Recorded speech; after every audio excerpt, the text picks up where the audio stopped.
Init na init ka pa rin ba dahil summer pa nga rin? Aba, dito ka na at talagang mapapatalon ka sa saya. Ayan, tingnan mo naman at talaga naman tuwang-tuwa ang mga naliligo dyan. At kung mahilig ka sa mga boys, ayan, mag-iinyo yung mga mata mo. Tara na.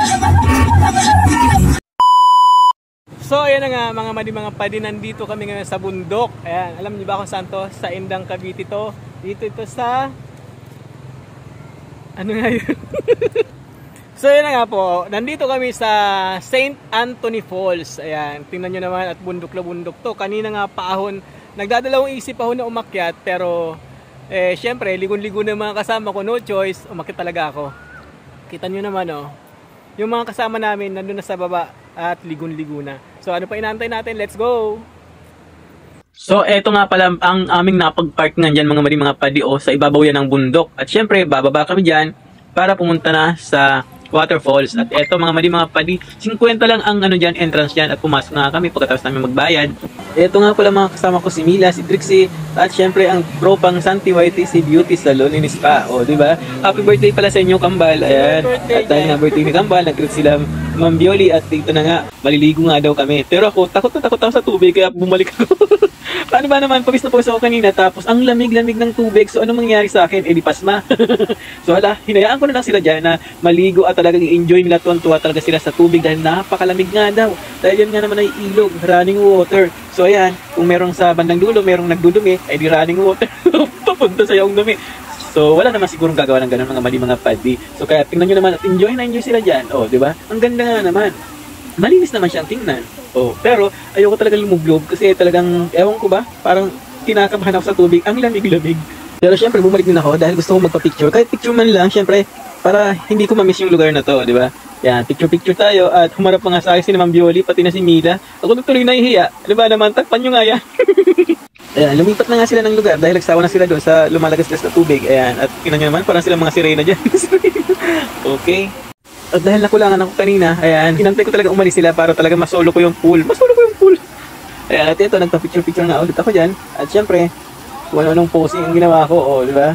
Nai-enjoy ko na rin para na rin ako naligo. Kahit hindi. Yung ligong-ligo ka na, pero takot kang magbasa dahil ang lamig ng tubig. Ano ba naman yun? Meron bang ganun?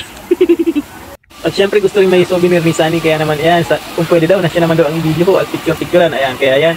Na-enjoy niya rin ang pagpapicture dyan sa ilog na yan, nasabi ko kanina ay pool. Ilog pala nga yan, hindi pool. Pasensya na po. At syempre hindi lang kami ang nandyan mga padi, marami pang mga nagsisidatingan dyan, mga boylet at mag-partner sila. Di ba? Ayan, tuwan-tuwa sila, nagtatalo na sila dyan sa tubig. At pag mapagod nga sa kakalangoy ang mga kasama ko, ayan, at kumakain na nga ulit kami dyan. Pangalawang kain namin yan. Ang napakaraming ba namang handa nila Ma'am Bioli. Dahil kambal nga naman yung may birthday. Siyempre, dalawang kailangan hahandaan. Di ba? Kaya napakaraming pagkain dyan. At siyempre, sawa-sawa talaga. Maya-maya napansin ko merong mga nagkakatuwa ang mga lalaki doon sa ilog at sumasampa nga yung iba. Di ko alam kung anong gagawin. Ayan, nagkakandaglagan nga naman sila dyan. Tapos, syempre, try na naman sila ulit. Siguro magkakambling, pero wala. Hindi sila nakakabuo ng kanilang gustong gawin. Mahina. Ano ba naman yan? Sige, sampa. Ulit.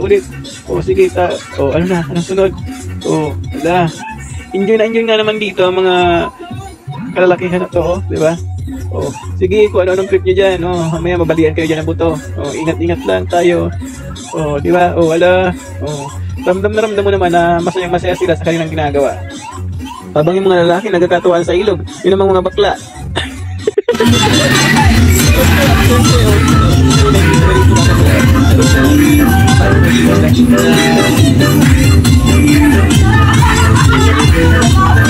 Nang mga oras na yan mga pwede ay mag-aalas 4 na, pero ang dami pa rin mga taong dumarating dyan at talaga naman enjoy sila sa paliligo dyan.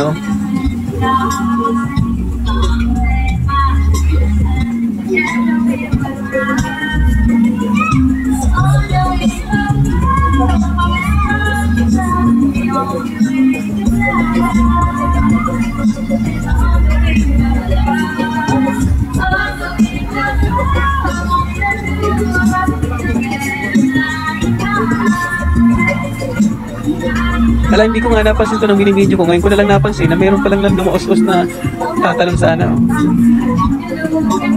Ang dami naliligo dyan mga padi. Tapos meron na naman ulit dumarating mga isang grupo na naman.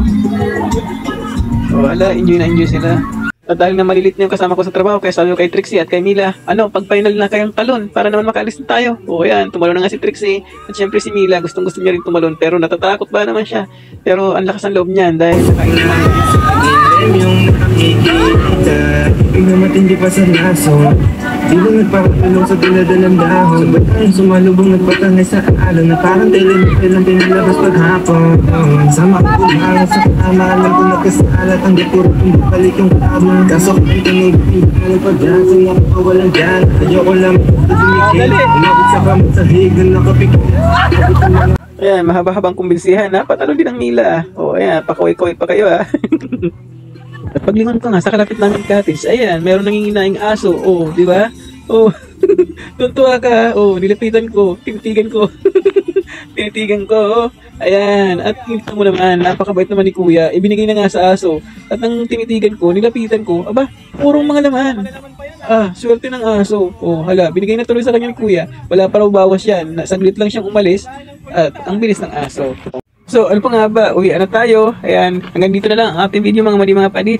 At nagpapasalamat po ako sa inyong patuloy na suporta at panonood sa aking mga videos kahit walang kakwenta-kwenta.